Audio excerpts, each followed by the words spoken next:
G'day dudes, how are ya? G'day. We're in Roma. How are you, mate? Good on you. I'll grab the hot dog first. Thanks, mate. I'm hungry. Thanks for that, buddy. Here in Roma, way out back, and we've got a big do on here today, as you can see. We're going to go over and check out the actual promoter of it and see what it's all about. Let's go. Come on, let's check it out.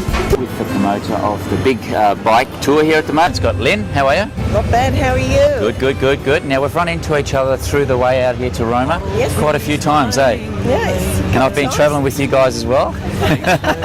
Now, Lynn, just tell us, all the viewers out there, what's all this about, all these bikies? It's a fundraising event for the Flying Doctor Service. Yep. It's a nationwide event. We're the Queensland Continuum, or part of the Queensland Continuum of it. And we're heading for Darwin and raising all these funds for the Flying Doctor Service on the way. That's good stuff. Okay, guys, well, let's meet Mr. John, the owner of this historic bike. Fantastic. Yeah, real Australian bike. John, come over, mate. Mate, that's cool, yeah? We'll get a shot of this bike. Mate, tell me about the story of this bike here. It is so old. How old is it? 1924. Wow. They were made in Australia from about 1915 or 16 up to about 1949. This particular one lay unused 40 odd years, and I bought it off an old guy that got it from the estate of the original owner. Right. As you can see, it's never been painted up. Mate, it looks good. All I did was fit tyres and a belt and tubing and got the Maggie coil rewound, and I've been using it ever since. Thanks, mate.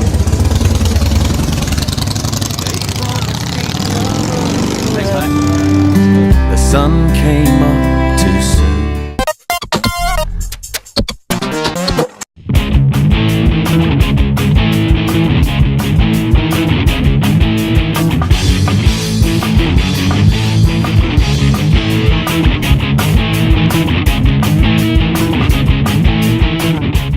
Hey guys, and welcome back to Peter Surfaroo. Got a great one for you this time. Globe Health Club's feel good mentally and physically, young forever. Mr. Greg, how are you, buddy? Great, Pete. How are you? Good, mate. Good to see you again.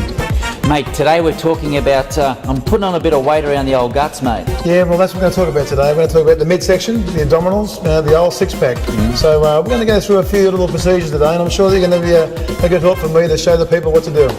Okay, mate, well, I might just go get ready, and I'll leave you to it. Thanks, Pete. Check you, You're mate. a good man. I'll catch you soon. See you soon, mate. Okay. Cool. Cheers, Pete. We're going to talk about some abdominals today, the midsection, and trying to keep them in good shape.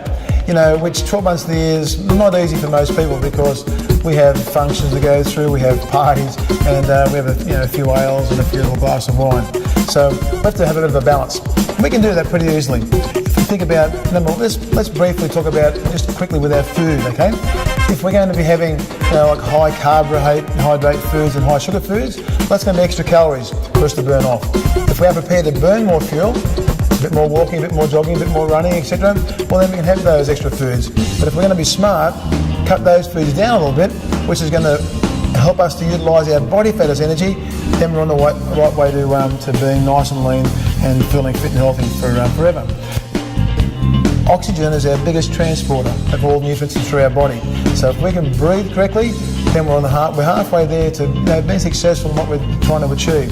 Okay, from the ab wall, we're going to do some little leg raises on the machine, which we can also do on the floor, or it's also do on a bench, depending on whether we're at home or an office or a gym. So we've got 3 basic exercises today that we're going to be doing for the abdominal section, which is going to be a nice little thorough workout for the people at home to be able to do in complete safety. And if people have bad back problems, I can work around that as well. So there's lots of things we can do there. The main thing is doing it so they're comfortable and breathing, okay? If we're sitting at the office desk, for example, we can all slouch. It's so easy to do. But if we sit up and just flex our abdominal muscles, okay, and have good posture, straight away we're developing the abdominal muscles, and straight away we're becoming nice and straight back, nice posture, balanced shoulders, and we're working the big calories all through the day. Okay, now it's time to go into some exercise with Pete. Let's have a bit of fun, and Pete will show you the correct way to do these movements too. Nice and slowly with the legs, just the lower abdominals. Now I want you to lean back a bit more, Pete. Lean back a bit more. Now come up. Now I like it. Now I like it. Now feel it. Can you feel that? Feel it crunch nice and smoothly. Now breathing out, going down, in, coming back. That's out on the effort. I like it, Pete. 3 more. 1, yes. 2, yes, and one last one. Oh, beautiful. Now staying there, just relaxing for me. We're now going to progress to 2 more exercises on the ab ball, which is going to be also for the tummy as well, and also for the chest. Okay, Pete, next one. Okay, once more. Now we're going to bounce the balls. This is for a stomach. Okay, these are called ab balls. Hey, take our time now. Now, these are an amazing exercise tool. Okay, and then we can do these, but making sure we take our time. Okay, now feet are nice and wide like you are. Just walk them down forward a fraction more, Pete. That's it. Now, knees are bent like you are. And put your hands beside your face for me like this. Okay, and just curve your back for me. Now back slowly, breathing in. Come back slowly, nice and slowly. Yes, up we come, breathing out. I like it. Nice and slow, breathing in. That's it. Keep all your windpipes nice and open. Look up towards the ceiling. That's better. Ah, now I'm happy. Nice and smooth. How's that feel? You feeling those? Okay, now do 3 more for me. I reckon you can do 3 more. No problem. 1. Good. Here we go for 2. Yes, last one. Now, sitting up there for me, how'd that feel? Feels good? Yeah. Mate, like a rock, like a tiger. Okay, now, next one. Same position, hands beside your face. We're going to do a small little twist either side for me, like this for me. Also, again, for the stomach.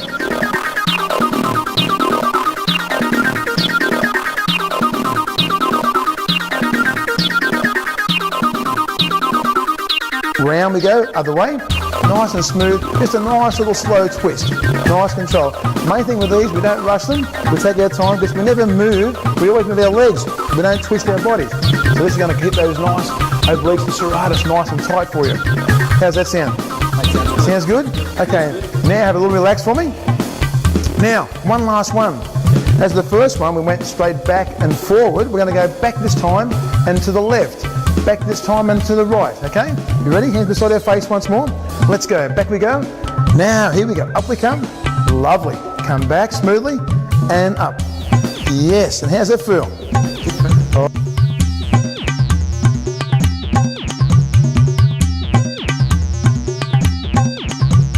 Oh, I like it. Let's do 3 more of them. Here we go.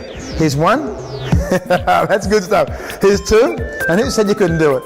And here's one last one, Pete. Here we go. Up we come.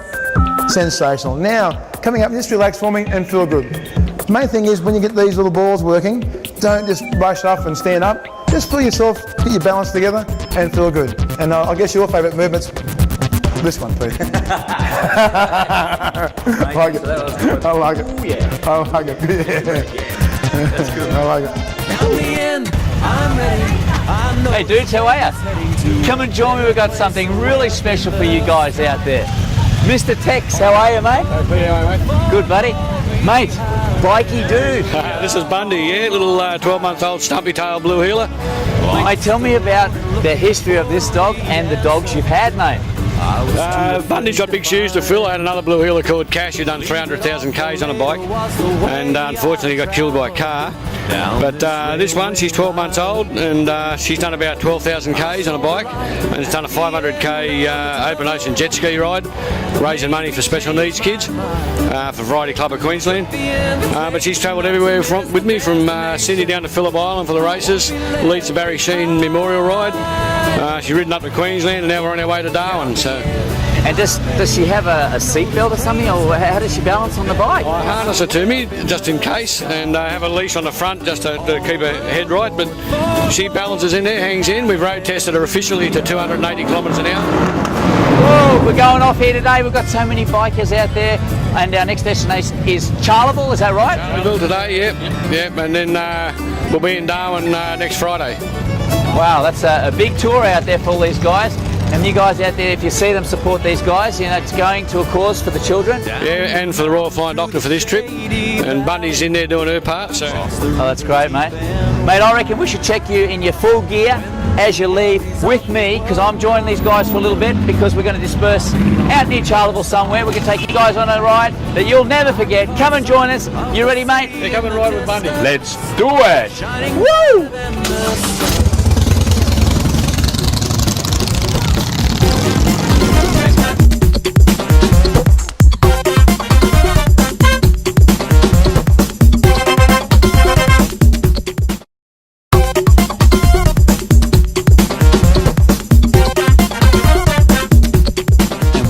Keep the Surfaroo, and today we are here with Lizzie. Lizzie, how are you? Good, thank you.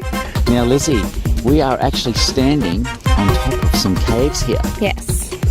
Now, we're going to go down for the viewers out there and to show them what these caves are like. We've got, how many caves have we got here? We actually have 2 show caves and a phosphate mine. Okay. And there's a bit of history with all these caves. Tours have been coming here since 1898. Wow.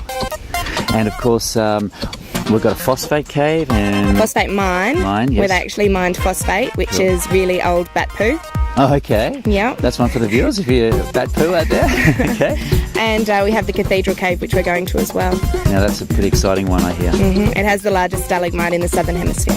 Okay. And we've got to wear these helmets to go down? Into the mine we do. Yes. The phosphate mine was made by a man, and you can never trust anything a man makes. All right. Okay. But the cathedral, it was made by nature, so we don't have to wear the hats in there. Okay. I won't say any more here. Lizzie, what do you reckon? Should we go down, take the viewers down and check out some of these caves? Absolutely. Phosphate one first? Phosphate mine first. Okay, come on guys, let's go check it out. Woo!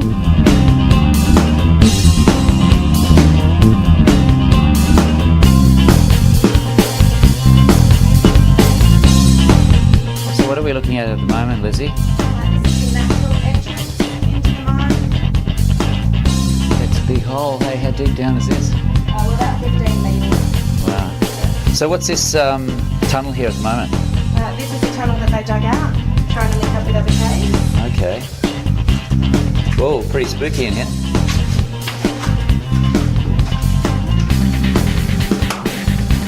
Goes for quite a while. It does. Okay, Lizzie, we're deep down now, and what are we looking at here We're at the in the moment? phosphate chamber, so the white things that you see on the wall, that's actually a layer of phosphate, which is that backdropping that I was telling you about before. Wow, that's cool. And that's actually it's all stuck to the wall. Pretty amazing stuff. And viewers, we've got more. Stick by. It's going to get a little bit brighter. Don't get too scared. It's getting dark. Getting pretty exciting. Lizzie, where are we up to now? We're now going to have a look at some bones. We're going to look at the skeleton of a diprotodon, which is a giant relative of the wombat. Okay. You learn every day. Let's do it. Lizzie, after you.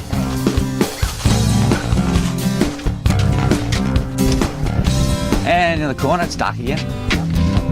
Okay, Lizzie, what are we looking at here? Okay, what we're looking at is a skeleton of the diprotodon. Now, the diprotodon was first discovered here at the Wellington caves in the early 1800s, and the discovery was based on the discovery of a thigh bone, which you can see an example of right there. Measures about 1 metre. That's pretty big. Yeah, the diprotodon was the largest marsupial that ever lived, and it reached around 3 tonnes in weight. Okay.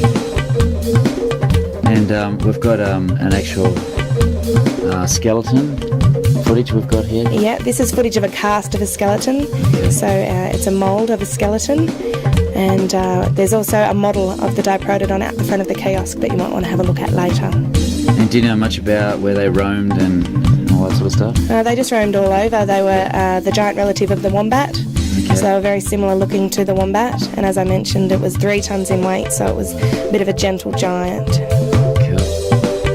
Okay, let's move on and check out some more stuff. No worries. Lizzie, that was pretty exciting for number 1. Yeah, that's the end of the phosphate mine, and now we'll head off to the cathedral cave. Cool. Viewers, are you ready for the next one? The cathedral cave? Let's do it. 300 million years ago, Yep. none of these caves were here. We'd actually be swimming. Oh, really? We'd be in, Oh, this is my scene because I love my swimming. we'd be in a section with a coral reef Yep. in the inland sea. Cool. And how deep are we going down here? At the deepest, we'll be 32 metres below the surface. 32 metres, guys. Are you a bit scared? I brought my snorkel stuff just in case. Here we go. Let's do it.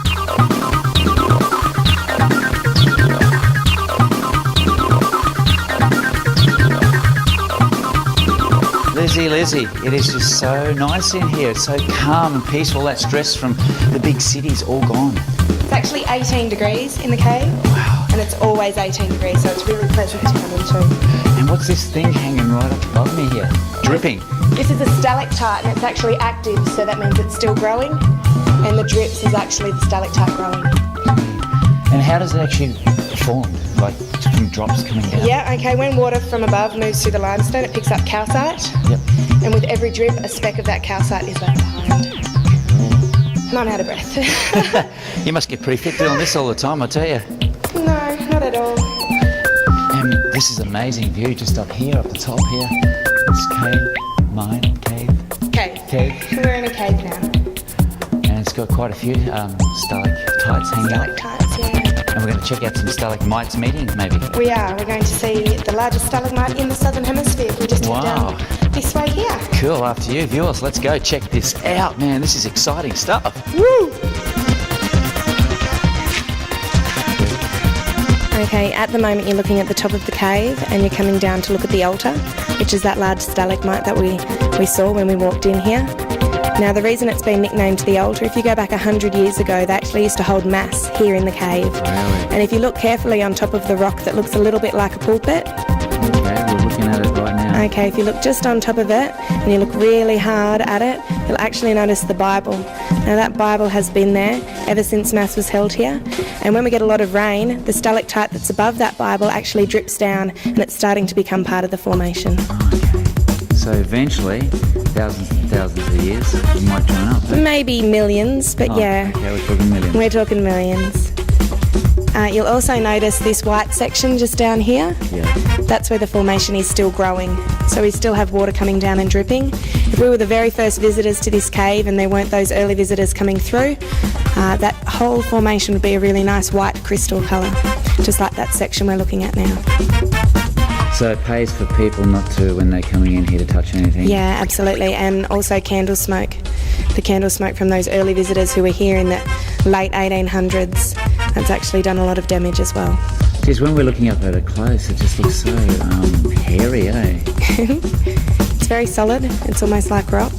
But yeah, it looks very delicate. And this is all sandstone? No, it's calcite crystal. Calcite crystal. Yeah. Amazing stuff. Yeah. When we get to this bit, just you have to be careful because there's a rock called Headache Rock. Okay. Wonder why they call it Headache Rock.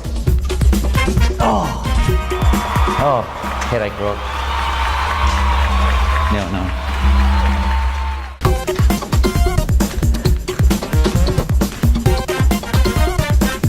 And what have we got over here, Lizzie? Okay, this is the section where I was telling you about the damage that wasn't caused by the human visitors. Okay. These holes that you see here, it's actually from bat droppings once again. Instead of landing on the limestone this time though, it's landed on the calcite crystal. So it's actually eaten away at the formation. In the mine, we saw what bat droppings did. They actually left behind phosphate, but here it's actually eaten away. Geez, they're deep holes. They must have been sitting there for years. Yeah, well the bats that left those droppings behind, they're actually giant ghost bats. They had a wingspan of 2.5 metres. Whoa. And they were carnivorous, so they were meat eating. Oh, really? Giant ghost bats. So watch out, any human beings coming down here. Well, they've been extinct for 25,000 years. Okay, Yeah. we're safe, guys. Woo.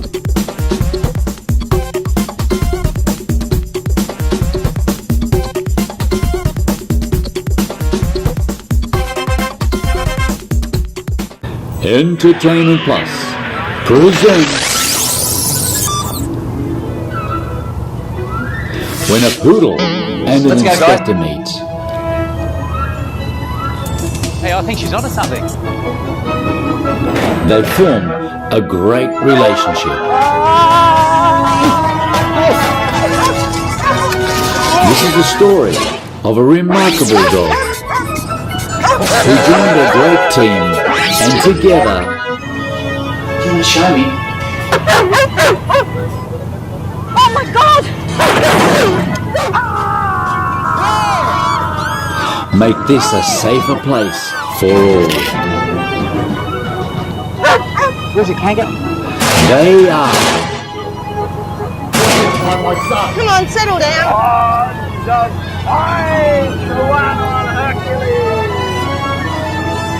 Kanga and Inspector Room to the rescue.